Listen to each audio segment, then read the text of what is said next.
Hello बच्चों, नमस्कार। स्वागत है आपका अपने परिवार अंकित एजुकेशन अड्डा में। आज हम बात करने वाले हैं RRB NTPC, RRB group D और आरपीएफ के प्रीवियस ईयर एग्जाम के क्वेश्चन के बारे में। आज हमारा 141वां सेट है।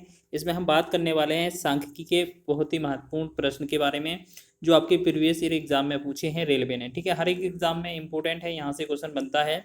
तो आज हम क्वेश्चन करने वाले हैं मानक विचलन प्रसरण पर आधारित क्वेश्चन। ठीक है, यदि माध्य 25 है और मानक विचलन 5 है तो विचरण गुणांक ज्ञात कीजिए। ठीक है, तो वैसे तो ये आपको समझ में नहीं आएंगे, लेकिन आपके छोटे छोटे से फॉर्मूला होते हैं, आपको हर एक क्वेश्चन के साथ बताते जाएंगे कि आपको करना क्या है, जिससे कि अगर आपको इसी तरीके का क्वेश्चन मिले तो आपको अच्छे से लगा लेना है, क्योंकि ये प्रीवियस ईयर पूछे गए हैं। आरआरबी एनटीपीसी में, ग्रुप डी में इसी तरीके के प्रश्न बनते हैं, एएलपी में भी और एसआई में भी, आरपीएफ एसआई में भी। चलिए देखते हैं, यहाँ पर लिखा गया है विचरण गुणांक। विचरण गुणांक पूछा गया है।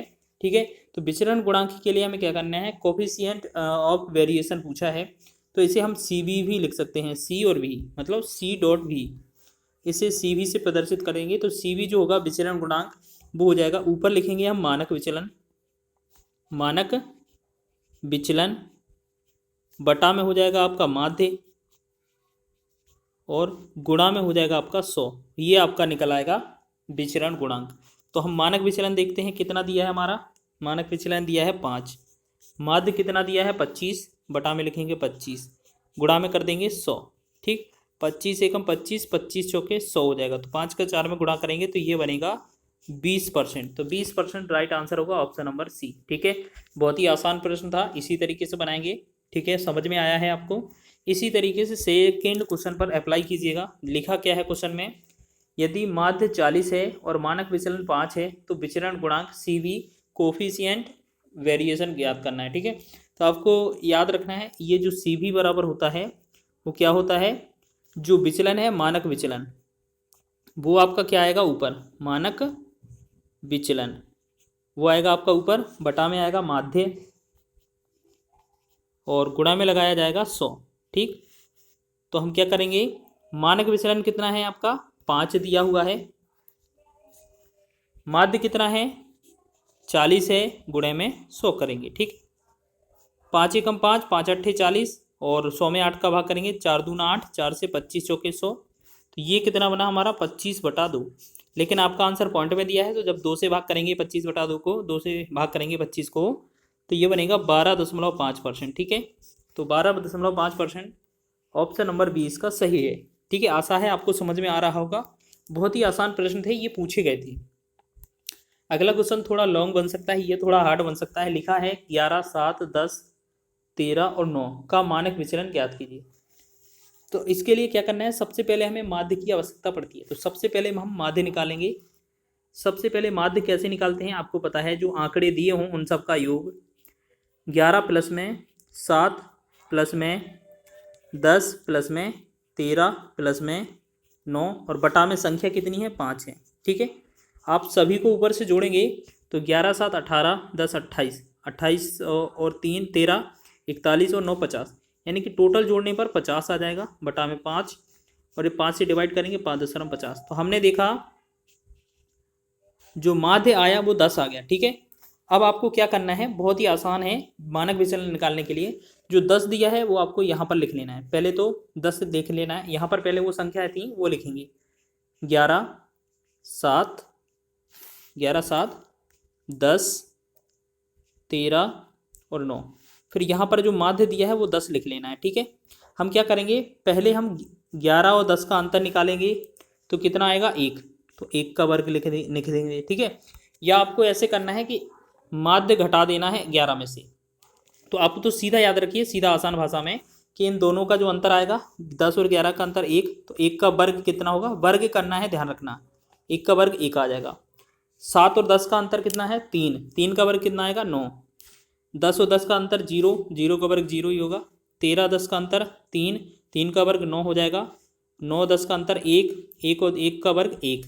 इन सबको जोड़ देना है। ठीक है, इन सबको जोड़ देना है और बटा में क्या करना है, हमें n लिख देना है। ठीक है, n का मतलब क्या है, जो संख्या दी हों, n संख्याएं कितनी है 5 दी हुई संख्याएं हैं, तो हम क्या करेंगे कि 9 1 10, 9 19 1 20, यानी कि 20 बटा में n का मान 5 लिखेंगे, तो 5 एकम 5, 5 चौके 20, तो हमारा जो मानक विचलन है, हमारा मानक विचलन, तो ये क्या आएगा 4।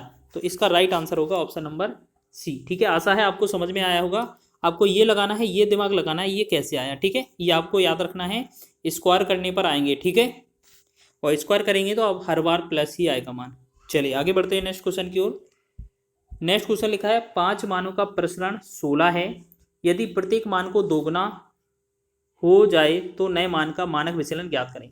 देखो यहाँ पर सबसे पहले जो प्रसरण दिया है इससे हम मानक विचलन निकालेंगे। तो अगर आपको फॉर्मूला पता है मानक विचलन, जो मानक विचलन होता है और प्रसरण में जो संबंध होता है वो क्या होता है, प्रसरण का वर्गमूल मानक विचलन के बराबर होता है। तो हम यहाँ पर क्या करेंगे, प्रसरण, ठीक, या प्रसरण का जो वर्ग करें, मतलब प्रसरण जो निकाला जाएगा वो मानक विचलन का वर्ग के बराबर हो जाएगा। तो हम कह सकते हैं मानक विचलन है वो प्रसरण का अंडर रूट है। तो प्रसरण कितना है 16, 16 का अंडर रूट निकालेंगे, ये कितना आएगा 16 का वर्गमूल 4। तो यहाँ पर पहले तो मानक विचलन आ गया 4। अब क्वेश्चन में आपको जो लिखा मिले, क्वेश्चन में अगर बोला जाए इसके बाद कि नया विचलन, नया मानक विचलन निकालना है, उसको 2 जोड़ दिया जाए, नया मानक विचलन निकालना है उसे 2 गुना किया जाए, या जो भी आपको क्वेश्चन में मिले आपको याद रखना है। इसके बाद आपको गुणा लिखा है, भाग लिखा है, जोड़ लिखा है, घटाना लिखा है, तो आपको वही चीज़ अप्लाई कर देनी है अपने आंसर में। यानी कि अब क्या है, नया मान पूछा है ना, तो यहाँ पर नया मानक विचलन, देखो नया मानक विचलन, नया मानक विचलन कैसे निकलेगा। क्वेश्चन में बोला है कि प्रत्येक मान को दोगुना किया जाए, यानी कि जो 4 है इसको बस डबल कर देना, 4 गुणे में 2 कर देंगे तो 4 दूना 8 आंसर हो जाएगा। ठीक है, तो ऑप्शन नंबर डी इसका सही है। ये आरआरबी जेईई एग्जाम में पूछा है। तो आपको क्या करना है, क्वेश्चन में 2 गुना दिया है तो आंसर को दोगुना करना है, 3 गुना है तो 3 गुना करना है, भाग लिखा है तो भाग करना है। ठीक है, जोड़ लिखा है तो जोड़ करना है, घटाना लिखा है तो घटाना करना है। ठीक है, चलिए आशा है आपको समझ में आ रहा होगा। आगे बात कर लेते हैं नेक्स्ट क्वेश्चन की। 5 मानों का प्रसरण 36 है, यदि प्रत्येक का मान का दोगुना हो जाए तो मानक विचलन ज्ञात कीजिए। तो आपको एक चीज़ याद रखना है, ये जो 5 मान प्रसरण लिखे ना इसका कोई रोल नहीं है, फिर भी आपको याद रख लेना है। ठीक है, यहाँ पर क्या है, मानक विचलन निकालना है तो हम फिर मानक विचलन लगाएंगे फॉर्मूला। ठीक है, हम क्या लगाएंगे, मानक विचलन, मानक विचलन। तो मानक विचलन का जो फॉर्मूला होता है वो होता है कि जो प्रसरण दिया हो उसे अंडर रूट में लिखना है। ठीक है, प्रसरण, तो आपको पता है जो प्रसरण दिया हुआ है वो कितना है 36 है, 36 का अंडर रूट करेंगे तो ये आएगा 6। अब क्वेश्चन में बोला है यदि प्रत्येक को दुगना किया जाए, प्रत्येक मान को दुगना किया जाए, तो जो नया मानक विचलन है, नया मान, तो नया मान निकाल देते हैं, नया मानक विचलन।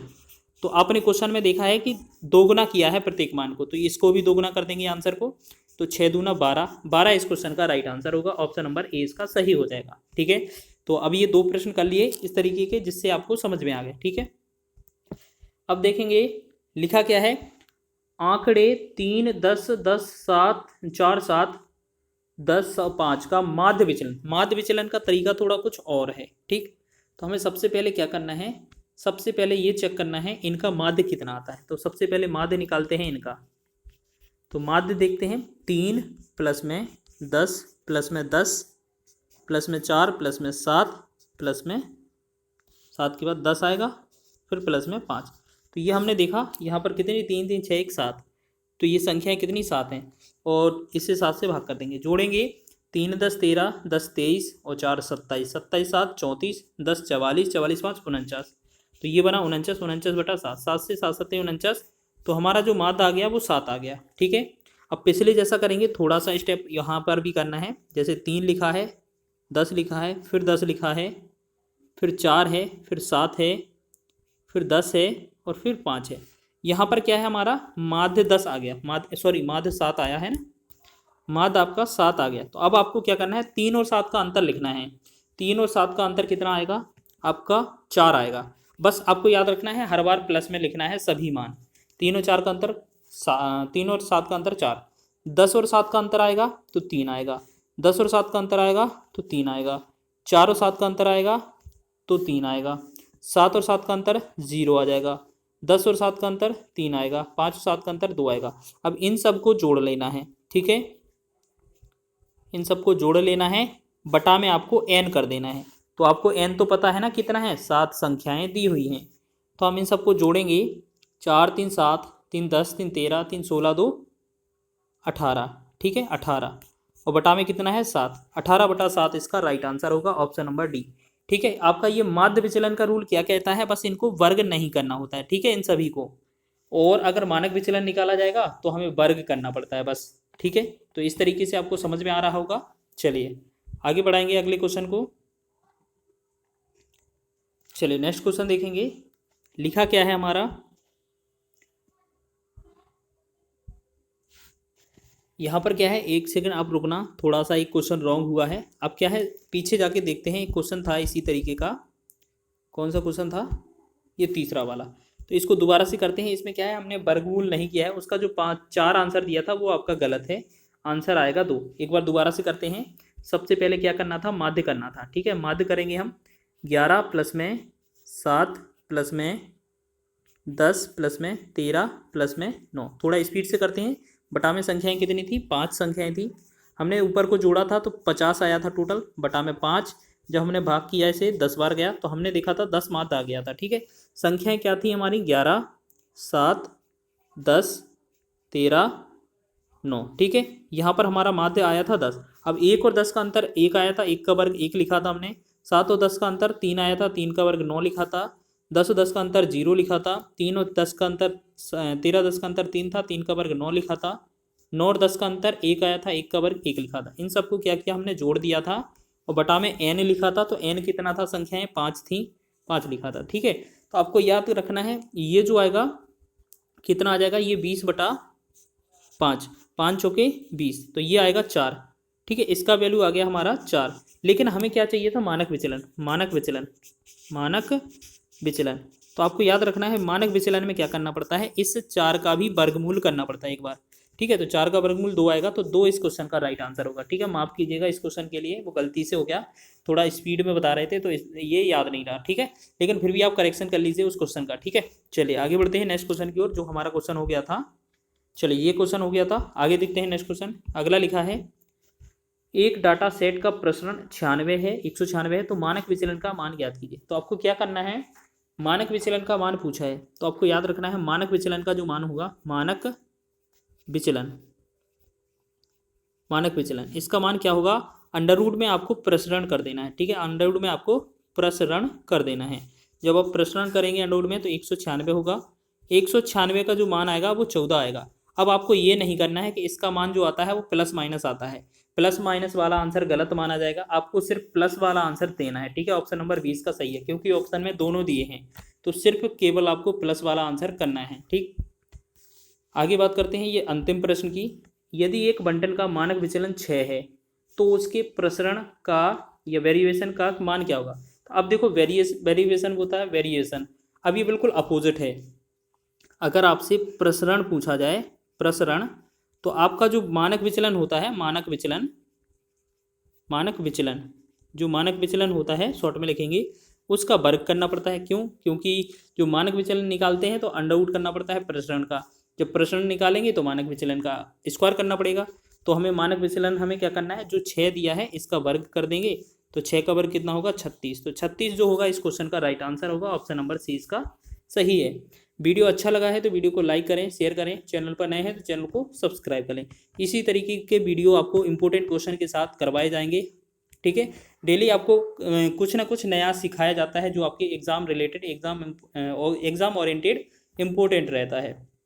अगर आपको ये वीडियो अच्छा लगता है तो अपने सभी ग्रुपों में शेयर कीजिएगा, जिससे कि सभी को इस तरीके के जो आइडियाज़ हैं, इस तरीके के क्वेश्चन हैं, उनका भी पता चले, ठीक है। मिलते हैं नेक्स्ट वीडियो में, तब तक के लिए जय हिंद।